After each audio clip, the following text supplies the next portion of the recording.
네, 샬롬 반갑습니다. 중등부 친구들 월요일 트레킹 시작하도록 하겠습니다.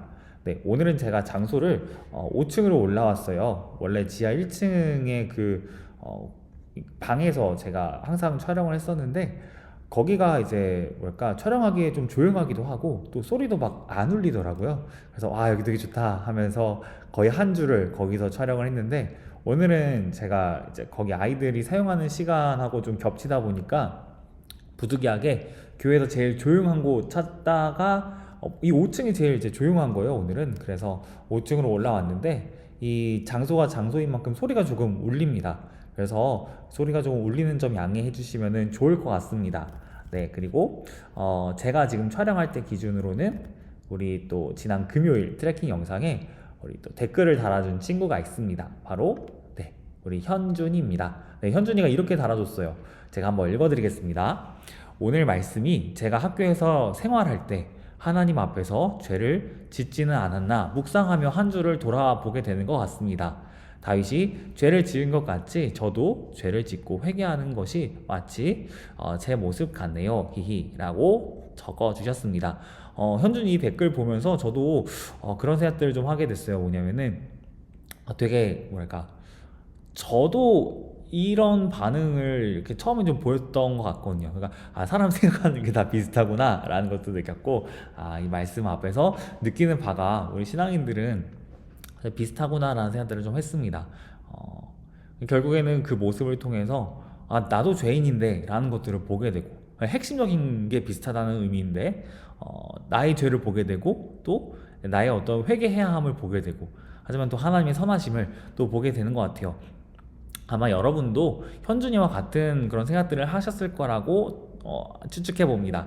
그래서 오늘도 우리가 제가 받은 은혜들을 여러분도 함께 받았으면 좋겠고 오히려 제가 받은 것보다 더 많은 은혜들을 여러분이 받으신다면 참 좋을 것 같다라는 생각이 드는데 네, 오늘은 24장입니다. 24장이고 좀 주의할 게 있다면은 이번 주는 이 말씀을 읽을 때 쉽지 않을 거예요, 분명히.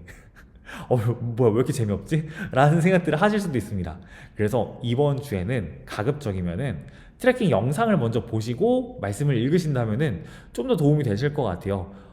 뭐야 왜 재미없다고 하시는 거지? 라는 궁금증이 든다면은 네 한번 지금 영상을 잠깐 멈춰보시고 말씀 딱 펴보면은 제목 보자마자 덮을 거예요.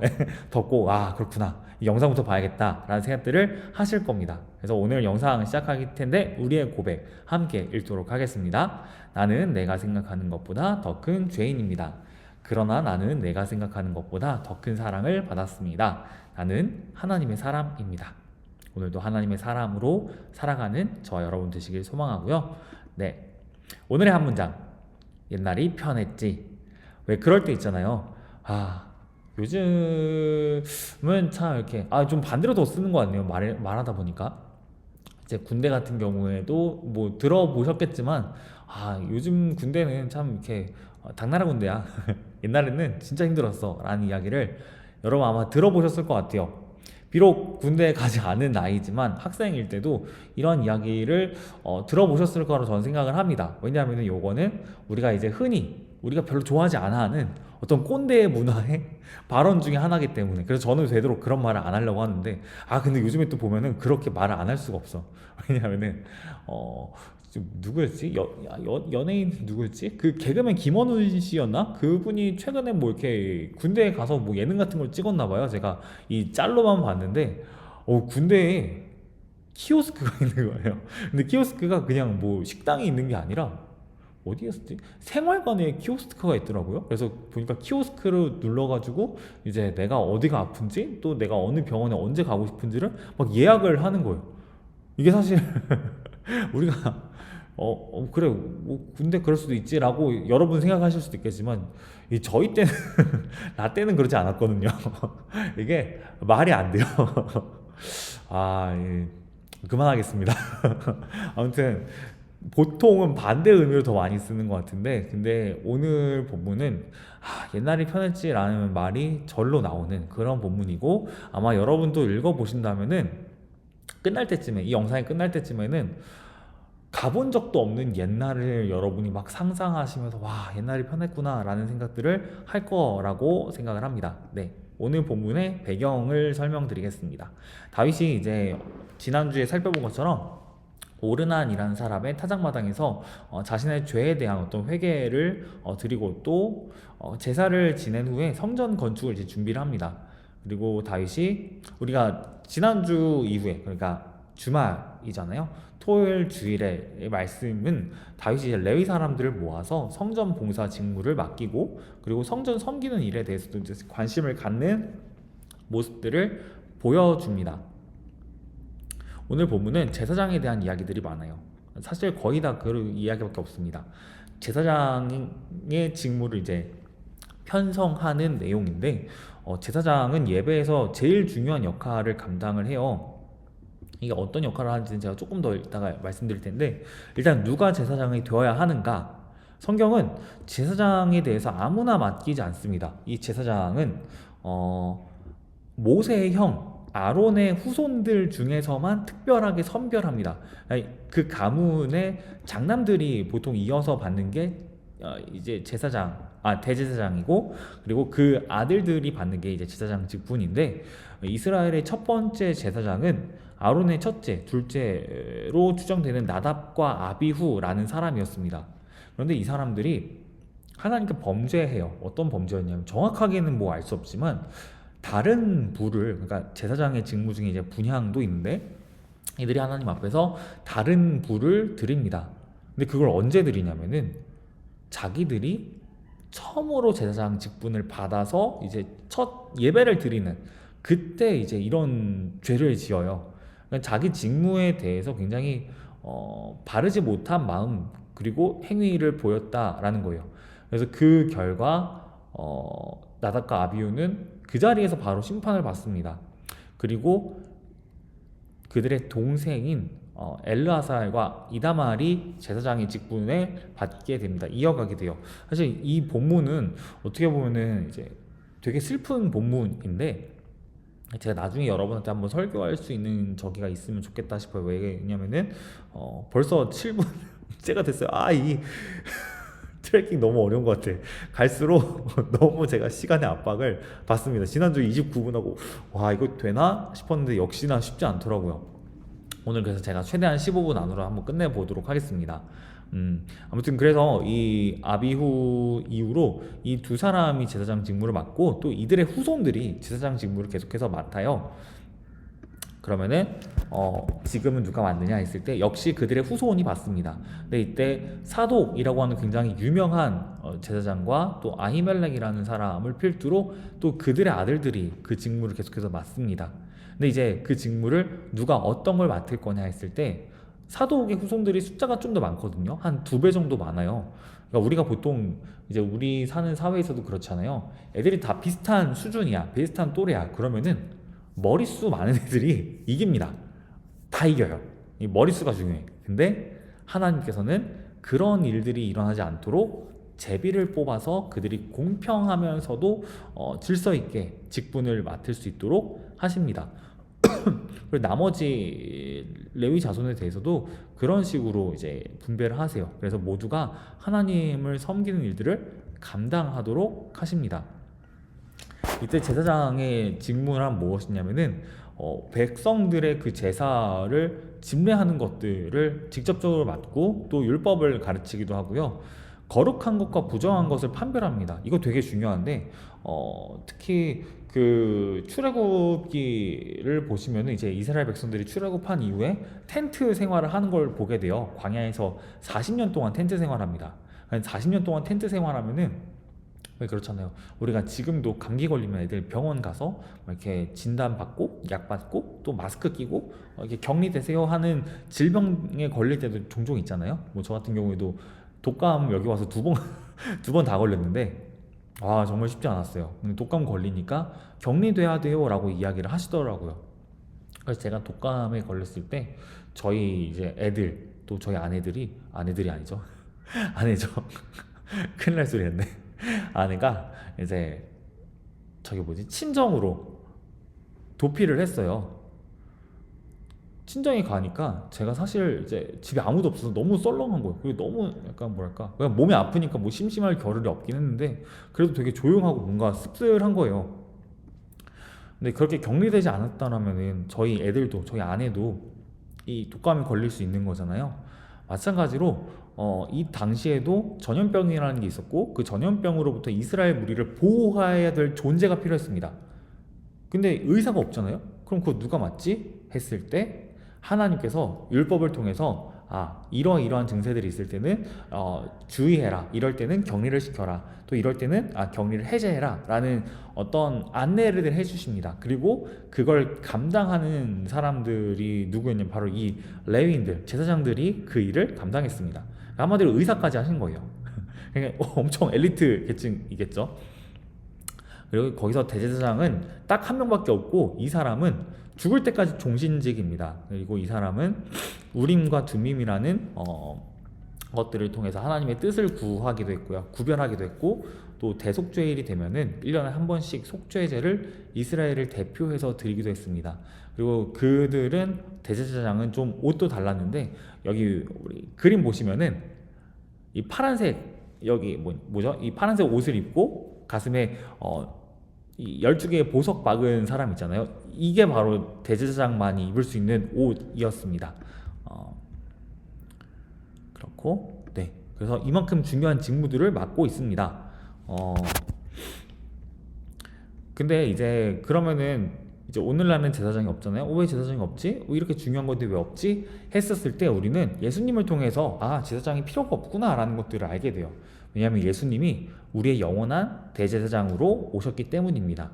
뿐만 아니라 그분이 이제 죽으실 때 십자가에 돌아가실 때 하나님께서 그 지성소의 휘장을 찢으세요. 근데 그 휘장은 굉장히 크고 무거운 것이거든요. 근데 하나님께서 그걸 찢으십니다. 근데 이게 그냥 뭐 크고 무거운 휘장을 찢었네 정도가 아니라 그 안에 뭐가 있었냐면은 하나님의 언약궤가 있었어요. 이 언약궤가 얼마나 중요한지 제가 우사 사건 때 말씀드렸잖아요. 뭔지 설명 안 드리겠습니다. 트래킹을 잘 매일매일 잘 따라오셔야 돼요. 언약궤 굉장히 중요합니다. 하나님의 임재를 상징해요. 그러다 보니까 가렸습니다. 그리고 그 언약궤가 있는 장소에는 오직 단 한 명만 들어갈 수 있었습니다. 대제사장 그만 들어갈 수 있었는데 그걸 가리고 있던 휘장이 찢어져요. 그럼 무슨 말이냐? 누구나 들어올 수 있다는 겁니다. 예수 그리스도 안에서 누구나 들어올 수 있습니다. 그래서 모든 사람이 하나님 앞에 나아갈 수 있게 되면서 모두가 어느 곳에서든 하나님을 예배할 수 있게 되었어요. 또 실제로 성령께서 우리와 함께하기도 하시고 그래서 이제 종교 개혁을 일으킬 때 로마 가톨릭의 어떤 그 예배에 대한 또 직분에 대한 성도에 대한 또 그리스도에 대한 잘못된 어떤 신학을 갖고 있는 그 로마 가톨릭에 대해서 종교학자 마틴 루터가 이제 반대를 하면서 사실 이 사람도 뭐 반역과 같은 그런 엄청 커다란 어떤 대규모의 어떤 이벤트를 일으키려고 그랬던 건 아니고 그냥 로마 가톨릭 너희가 아니지 사실 우리 안에서 이런 잘못된 게 있어 같이 얘기를 해보자 시도를 했던 건데 이게 너무 커져 버려가지고 갑자기 종교개혁 이렇게 커져 버렸는데요. 어쨌든 이 사람이 만인 제사장 이론이라는 걸 말하는데 이게 뭐냐면은 모든 사람들은 제사장과 같다. 그러니까 의존하지 않고 구약시대처럼 그렇지 않고 하나님과 직접 교제할 수 있다. 이런 의미입니다. 그래서 우리는 예수님을 통해서 하나님을 예배할 수 있게 되었습니다. 뿐만 아니라 제가 마지막 줄에 적어드린 것처럼 예수님처럼 하나님의 몸된 교회도 섬겨야 됩니다. 응? 갑자기 예배 얘기하다가 왜 섬기는 얘기를 이 신종 보이스피싱, 가스라이팅 같은 느낌인가? 아니고 이거 무슨 의미냐면은 사실 예배라는 게 뭐 내가 어느 곳에서도 뭐 들을 수는 있겠지만 하나님을 예배한다는 것은 그분의 뜻에 순종한다는 것이고 또 그분이 원하시는 것들로 우리가 이제 삶을 살아가는 것인데 하나님께서는 우리 가운데 그 예배의 길을 열어주셨지만 또 우리에게 직분도 주셨습니다. 그 직분은 이제 저처럼 목사도 있고 이번에 장로님들을 우리가 선출했잖아요. 저희 부서에도 장로님이 2분이 또 뽑히셨는데 장로님 또 집사님 그리고 네 저희 이번에 안수 집사님도 한 분 뽑히셨고 네 그리고 권사님도 뽑히셨잖아요. 이런 직분들이 있어요. 이런 직분들을 통해서 하나님은 하나님의 백성들이 영육 간에 부족함 없도록 돌보아 주십니다. 그러니까 이 직분을 뽑으면서 마치 구약시대 레위 지파처럼 높은 계급을 만드신 게 아니라 모두가 이제 같은 평등한 어떤 평등한 자리, 관계 가운데 있는데 그 평등함 속에서 누군가를 더욱더 섬길 수 있는 자리로 하나님이 이제 부르시는 거예요. 왜 그러냐면 예수님께서 우리를 그렇게 섬겨주셨거든요. 그래서 우리도 섬김으로 부르심을 받습니다. 하나님을 예배한다는 건요, 하나님을 높여드리는 것이고 그분을 전적으로 지지하는 거잖아요. 지지하는 정도가 아니라 그분을 사모하는 건데, 근데 그분이 나를 섬기신다, 나 같은 낮은 자를 섬기신다 라는 것도 우리가 알기 때문에, 그렇다면 나도 섬겨야 된다 라는 사실을 우리가 깨달을 수 있게 되는 거죠. 그런 맥락에서 전 여러분이 또 제가 섬길 수 있기를 원합니다. 여러분도 또 저도 가는 곳들, 특히 이제 여러분 학교에서 이제 많은 시간을 보내잖아요. 그 가운데에서 여러분이 또 섬길 수 있었으면 좋겠습니다. 누구를? 친구들을, 또 선생님을. 이때 섬긴다라는 것도 막 그렇게 막 굽신굽신거린다 뭐 이런 식으로 생각하지 않으셔도 되고요. 그들한테 필요한 게 뭘까 고민을 한번 해보시고, 또 그들 앞에서 여러분이 교만해지지 않는 것, 겸손하게 대하는 것도 섬김일 거라고 저는 생각을 합니다. 그래서 내가 그들하고의 관계에서 이렇게 해야 되는구나. 하나님을 예배한다는 거는 그냥 단순히 예배당에 나와서 예배만 하는 게 아니라 내 일상 가운데서도 하나님의 말씀이 무엇인지를 생각을 하고, 그리고 예수님이 믿지도 않았을 때, 우리가 예수님 믿지도 않았을 때 그분이 우리를 섬겨주셨잖아요. 그런 것처럼 우리도 예수님을 섬긴다, 그리고 예수님처럼 섬긴다, 요 개념을 갖고 일상을 살아가는 게 굉장히 중요합니다. 그래서 우리가 기도 제목으로 이렇게 같이 좋을 것 같습니다.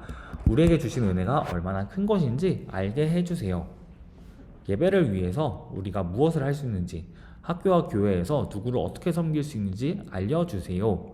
우리가 이렇게 같이 기도했으면 좋겠고, 이 마칠 때쯤 되니까 여러분 우리 처음에 제가 말씀드렸던 오늘의 한마디 생각나지 않으신가요? 옛날이 편했지. 옛날에는 레위인들만 이런 걸 하면 됐는데, 이제는 레위인이 아니라 모든 신자들이 하나님 앞에서 이와 같이 살아가야 합니다. 훨씬 뭔가 복잡하고 어려운 것들을 요구받아요. 실제로 그런 것 같아요.